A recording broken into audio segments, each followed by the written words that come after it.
થરાદ જિલ્લામાં ફેર price shop સંચાલકો અને હોદ્દેદારોની એક મહત્વપૂર્ણ બેઠક યોજાઈ હતી। આ બેઠકમાં બનાસકાંઠા જિલ્લામાંથી અલગ પડેલા થરાદ જિલ્લા માટે ફેર પ્રાઇસ એસોસિએશનની રચના અંગે ચર્ચા કરવામાં આવી હતી। થરાદ ખાતે યોજાયેલા બેઠકમાં સર્વસંમતિથી મેવા ખટાણાને થરાદ જિલ્લાના પ્રમુખ તરીકે નિયુક્ત કરવામાં આવ્યા હતા। સુઈગામ તાલુકાના વીરજી પટેલને મહામંત્રી પદની જવાબદારી સોંપવામાં આવી હતી। આ ઉપરાંત તાલુકાના ઈશ્વરસિંહ સોલંકી સહિત દિયોદર તાલુકાના હોદ્દેદારો અને અન્ય પ્રતિનિધિઓ મળી કુલ 11 સભ્યોની જિલ્લા સમિતિની રચના કરવામાં આવી છે। થરાદ જિલ્લા ફેર પ્રાઇસ શોપ એસોસિએશનના જિલ્લા અને તાલુકાના હોદ્દેદારો અને કારોબારી સદસ્યો અહીંયા એકઠા થયા છીએ। અમારું અસહકારનું આંદોલન ચાલુ છે। અમારા બંને રાજ્યના એસોસિએશનના માનનીય પ્રહલાદભાઈ મોદી સાહેબના નેતૃત્વના નીચે ચાલતું ગુજરાત ફેર price shop all Gujarat kerosene holder અને ફેર પ્રાઇસ શોપ એસોસિએશન તેમજ રાજભાના નેતૃત્વ નીચે ચાલતું ગુજરાત ફેર પ્રાઇસ શોપ એસોસિએશન, આ બંને એસોસિએશનોએ અમારી વિવિધ પડતર મોગણીઓના અનુસંધાને જે સરકારશ્રીને આવેદનપત્ર આપીને જે કંઈ અમારે અસહકારનું આંદોલન આપેલું છે એ આજે અમારું ચાલુ છે। એ સંબંધે પણ અહીંયા અમે આજે ભેગા થયા છીએ, તેમજ અમારી વિવિધ કારોબારીઓની રચના માટે પણ અમે અહીંયા આજે એકઠા થયા છીએ। અમારો જે કંઈ રાજ્યનું એસોસિએશન અમને કહેશે એ મુજબ અમે જિલ્લા એસોસિએશન આગામી કાર્યક્રમો આપીશું।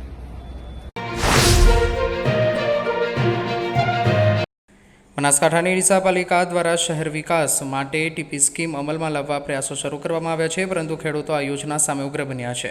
મીટિંગ દરમિયાન ખેડૂતો અને અધિકારીઓ વચ્ચે તણાવજનક વાતાવરણ સર્જાયું હતું। ખેડૂતોનું કહેવું છે કે 2017માં પણ આવી જ યોજના સામે તેઓએ વાંધા દર્શાવ્યા હતા, પરંતુ હવે ફરી તે જ બાબત ઉપાડી લેવામાં આવી છે। ખેડૂતોનો આક્ષેપ છે કે પાલિકા જમીન કપાત માટે વળતર આપે છે, પરંતુ સામે સેટલમેન્ટ ચાર્જ વસૂલ કરે છે, એટલે ખેડૂતોને ફાયદો નહીં પણ નુકસાન થાય છે।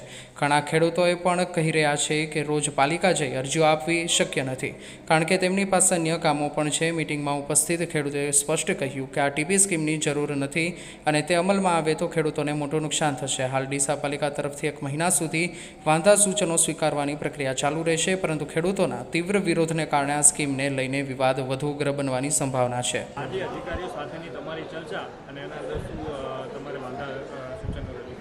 અમને સાહેબશ્રી નોટિસ મળી હતી દરેક ખેડૂત વાઇઝ સર્વે નંબર વાઇઝ કે વાધા સૂચનો આપવા કે સાંભળવા નગરપાલિકામાં આવવાનું, બરાબર।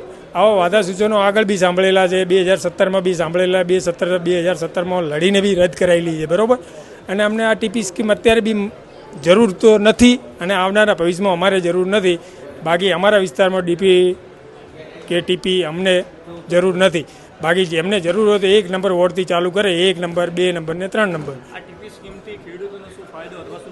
ખેડૂતોને તો ફાયદો કે શું નુકસાન એ તમારી વાત સાચી છે। દરેક ખેડૂત પાસે માપી જમીન છે, નાની ટુકડા જમીન છે, 3-3, 4-4 સંતાનો છે, એમના ભાગમાં જમીન આવે છે, ખાલી ઘર વળે એટલી જમીન જ આવે, એમાં 30% પ્રમાણે નગરપાલિકા લે છે અત્યારે, તો ખેડૂત તો નવરો થઈ જાય છે, એના પાછળ વધે છે શું? તો છોકરાના છોકરા થશે તો પછી શું થશે? ભાડે રહેવા જશે। આ લોકો કહે છે, પણ આમાં મહેસાણામાં તપાસ કરીને આવ્યા છે, ત્યાં કશું નથી આપ્યું। હા, અમે બેટરમેન્ટ ચાર્જ ભરવાનો આવે છે પાછળ જતા, હવે આમાં કાન પકડાવે છે। આ સરકાર આવી છે। વિષ્ણુભાઈ સોમાભાઈ માળી। પાલનપુર પોલીસ પરેડ ગ્રાઉન્ડ ખાતે Gujarat police DGP kabaddi cluster સ્પર્ધા 2025નો પ્રારંભ થયો છે। જિલ્લા પોલીસ વડા પ્રશાંત સુંબેના હસ્તે આ સ્પર્ધાને ખુલ્લી મૂકવામાં આવી હતી। આ સ્પર્ધા કબડ્ડી અને ખોખો સહિતની વિવિધ રમતોનો સમાવેશ થાય છે।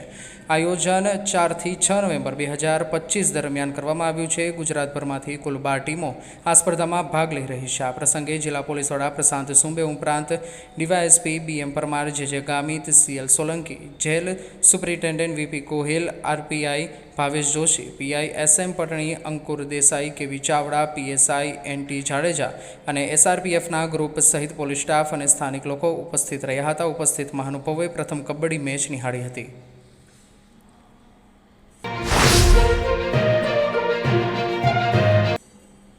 સિદ્ધપુર સિંધી સમાજે છત્તીસગઢના JCB પ્રેસિડેન્ટ અમિત બગેલ વિરુદ્ધ ઉગ્ર વિરોધ પ્રદર્શન કર્યું છે। સમાજના લોકોએ મામલતદાર કચેરી ખાતે એકઠા થઈ અમિત બગેલના નિવેદનને વખોડી કાઢ્યા હતા અને મામલતદાર તેમજ પ્રાંત અધિકારીને આવેદનપત્ર સુપરત કર્યું હતું।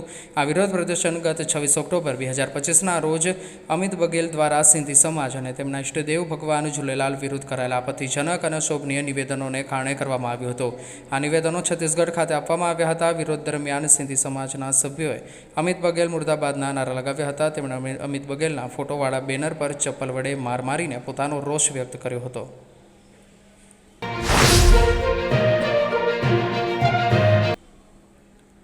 ભગવાન બિરસા મુંડાના 150મી જન્મજયંતિ નિમિત્તે બનાસકાંઠાના અંબાજી ખાતેથી રાજ્યકક્ષાની જનજાતીય ગૌરવ રથયાત્રાનો પ્રારંભ થશે. આ રથયાત્રા સુચારુ આયોજન માટે કલેક્ટર મિહિર પટેલના અધ્યક્ષ સ્થાને પાલનપુર કલેક્ટર કચેરી ખાતે એક બેઠક યોજાઈ હતી. વડાપ્રધાન નરેન્દ્રભાઈ મોદીની પ્રેરણાથી વર્ષ 2021માં બિરસા મુંડાના જન્મદિવસ 15 નવેમ્બરને જનજાતીય ગૌરવ દિવસ તરીકે ઉજવવાનો નિર્ણય લેવાયો છે.